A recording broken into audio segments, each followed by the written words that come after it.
Olá, eu sou o Celso Sais do FTTX Clássico e juntamente com o Marcelo Barbosa nós vamos explicar hoje a dobra das plantas formato A0. Toda essa história começa lá em 1922 com o órgão alemão, o Deutsche Institut für Normung, que é o órgão que faz as regulamentações de normas alemãs, é um braço da ISO hoje, assim como a ABNT aqui no Brasil.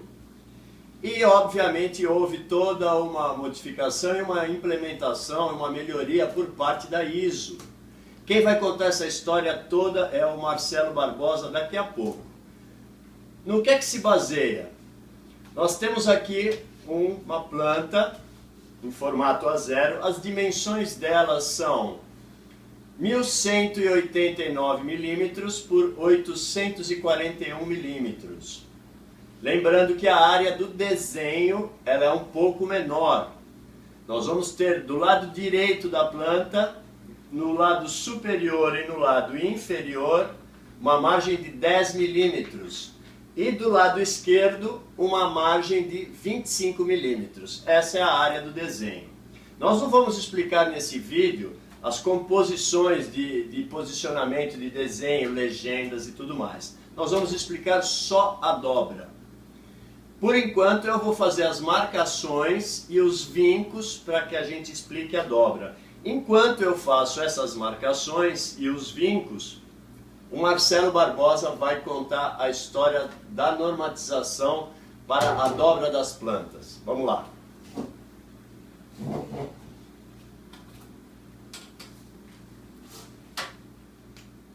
Olá, eu sou Marcelo Barbosa.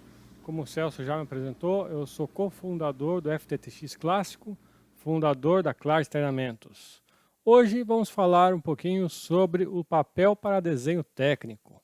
Vamos falar um pouquinho sua origem, de tamanhos, e o Celso vai demonstrar como é que se dobra um papel A0. Depois disso, só foi no século XX, início do século XX, nos Estados Unidos, quando uma pessoa que depois se tornaria o presidente dos Estados Unidos, Herbert Hoover, quis fazer uma padronização para evitar que os estoques públicos tivessem muitos tipos diferentes de papéis. Então eles fizeram uma padronização que seguiu basicamente o tamanho do molde criado pelos holandeses lá alguns séculos atrás. Então foi definido o tamanho letter, 17 por 22 polegadas era o formato, que poderia se dividir em 4 folhas de 8,5 por 11, e o 17 por 28 para o tamanho legal, onde se dividia essa grande folha em 4 folhas de 8,5 por 14. São formatos que existem até hoje. Esse padrão holandês foi seguido porque não queriam desempregar na época as pessoas, os artesãos que já trabalhavam com esses tamanhos de moldes. Aqui embaixo deixo um desenho para você ter um comparativo de tamanho entre o letter, o legal, e o nosso moderno A4, que a gente fala dele daqui a pouquinho. Mas ainda existia, mesmo com esse padrão criado nos Estados Unidos, ainda existiam outros comitês lá que criaram padrões parecidos, cada um defendendo as suas ideias. Então surgiu, além do 8,5 por 11, havia também o 8,5 por 10,5. O 8,5 por 10,5 era para uso governamental, enquanto o 8,5 por 11 seria utilizado no restante do país. Foi só na década de 1980 que o então presidente Ronald Reagan acabou com essa bagunça e definiu que todos os tamanhos de papel carta lá nos Estados Unidos teriam 8,5 por 11 polegadas. Além desses tamanhos, nos Estados Unidos tem alguns outros tamanhos que são padronizados por algumas normas, como a ANSI ASME Y14.1 e a sua correspondente Y14.1M. A primeira define os tamanhos em polegadas e a com final M define tamanhos no sistema métrico. Ainda existe a norma ANSI INCITS 151 de 2017. Todos são padrões atuais definindo tamanhos de papéis nos Estados Unidos. Aqui você tem os principais tipos de papéis utilizados hoje nos Estados Unidos de acordo com a norma ASME Y14.1. Você tem a ANSI série A até K de papéis, onde nós conhecemos mais o letter, o carta, que é 8,5 por 11. Existe também a série de arquitetura, com tamanhos para folhas arquitetônicas do ARC A até o ARC E. Aqui você tem um comparativo visual de tamanhos letter A, tipo B, que é o ledger ou tabloide, e o tipo C, D e E, como vimos no slide anterior. Mas o que nos interessa aqui no Brasil não é a norma americana, porque não utilizamos o padrão americano de papéis. Nós utilizamos padrões derivados da norma internacional. Os tamanhos utilizados pela norma internacional tiveram origem também no século XX, no começo do século XX, depois da Primeira Guerra Mundial, quando a Alemanha desenvolveu um padrão de tamanho baseado em alguns estudos anteriores, inclusive padrões criados pelos próprios franceses, alguns anos, na verdade, várias décadas antes, em 1798, depois da Revolução Francesa. E esse padrão iria usar o sistema métrico e também tem uma novidade, é um padrão de proporção constante.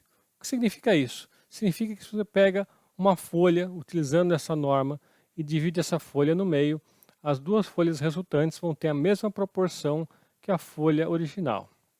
Essa proporção é 1 para a raiz de 2, que se observa hoje na série A, que nós vamos falar daqui a pouquinho. Então foi criada a norma alemã DIN 476, justamente com esses tamanhos padrões de folha, com base nesses padrões antigos, franceses, usando o sistema métrico e com folhas com proporção constante, 1 para a raiz de 2. E justamente esse padrão alemão DIN 476 é que deu origem ao padrão internacional da ISO, o ISO 216. Essa norma ISO 216, ela estabelece 3 séries de papel, série A, B e C. Nós conhecemos mais a série A. O Brasil segue essa norma, só que fez uma norma nacional e Mercosul baseada na 216, que é justamente a BNT NBR NM ISO 2016, versão 2012. Basicamente é uma tradução da norma 216, está em português e está em espanhol também, para ser seguida por todos os países do Mercosul. Essa norma ISO, ela define o papel A0 como sendo um papel com uma área total de 1 metro quadrado. Para você obter os outros tamanhos menores, você vai dividindo ao meio os papéis maiores. Então, você dividindo um A0 em 2, você vai ter 2 folhas A1.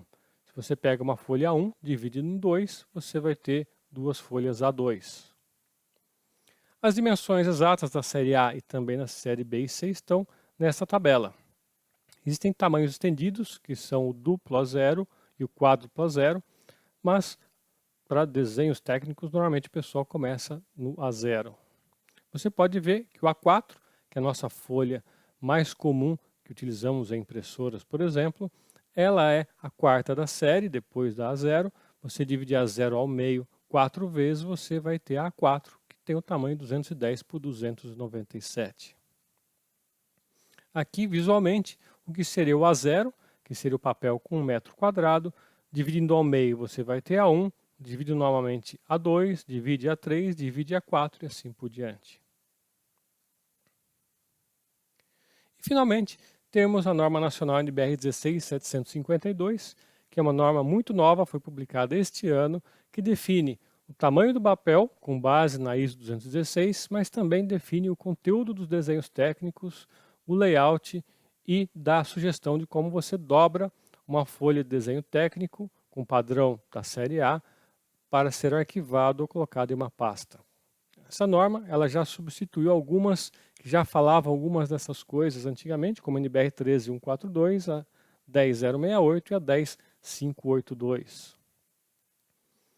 Aqui eu deixo um desenho da sugestão da dobra, de acordo com a já cancelada norma NBR 13142, de como você deve dobrar uma folha A0 de maneira que possa ser arquivado ou colocado numa pasta. Perceba que esse tipo de dobra foi baseado também numa outra norma alemã, a DIN 824, mas que não segue exatamente os mesmos tamanhos da norma alemã, mas segue um tamanho próprio da nossa norma. Eu prefiro colocar aqui o desenho da norma 13142, porque é da norma anterior, que embora cancelada, é o padrão mais utilizado por todos para fazer a dobra dessa folha. Agora, eu deixo com vocês o Celso para ele terminar de mostrar como é que se marca e como é que se dobra uma folha A0 conforme essa padronização toda que nós acabamos de ver. Nos vemos no próximo curso. Até lá! Bom, agora que o Marcelo já explicou exatamente o desenvolvimento da norma para a gente chegar onde a gente chegou hoje, enquanto isso eu fiz as marcações e os vincos nesta planta. Lembrando que nós temos 1189 milímetros por 841 milímetros. Eu usei uma caneta azul para fazer as marcações verticais e horizontais apenas para destaque. Óbvio que nós não vamos riscar as plantas. Então, só relembrando, eu tenho 1, 2, 3, 4 quadrados de 185 milímetros, um de 239 milímetros dividido ao meio e um de 210 milímetros. Lembrando que aos 105 milímetros deste último quadro eu fiz uma marcação para a dobra da orelha, que nós vamos entender o porquê. Ainda, inversamente à posição da orelha, no outro vértice inferior, fica a legenda do desenho, ok? Tem uma outra planta aqui, depois a gente vai sobrepor. Então vamos lá, como é que é feita a dobra? Primeira dobra, vamos aqui. Primeira dobra para baixo. Segunda dobra para cima. Terceira dobra para baixo. Quarta dobra para cima. Viramos a folha ao contrário. Quinta dobra para baixo. Lembrando que nós temos que dobrar a orelha. E a última dobra para cima. Então a planta fica deste jeito, dobrada verticalmente. Lembrando que aqui vai sobrar uma área de 2,5 centímetros e nós vamos entender por quê. A dobra horizontal, um quadro de 247 e 2 de 297 milímetros. Dobra para baixo, dobra para baixo. Então nós observamos aqui uma sobra. Aqui exatamente vai ser feita a furação para que essa planta seja armazenada numa pasta. Ok? Vamos sobrepor aqui uma planta já com uma legenda de desenho. E é assim que ela fica. Para abrir a planta, abre a dobra horizontal, segura a saliência da sobra, pega a primeira parte de cima e abre a sua planta de desenho técnico. Vamos abrir aqui uma outra planta e vamos sobrepor um desenho em cima para a gente perceber esta marcação. Ok? Então essa é a dobra do formato A0.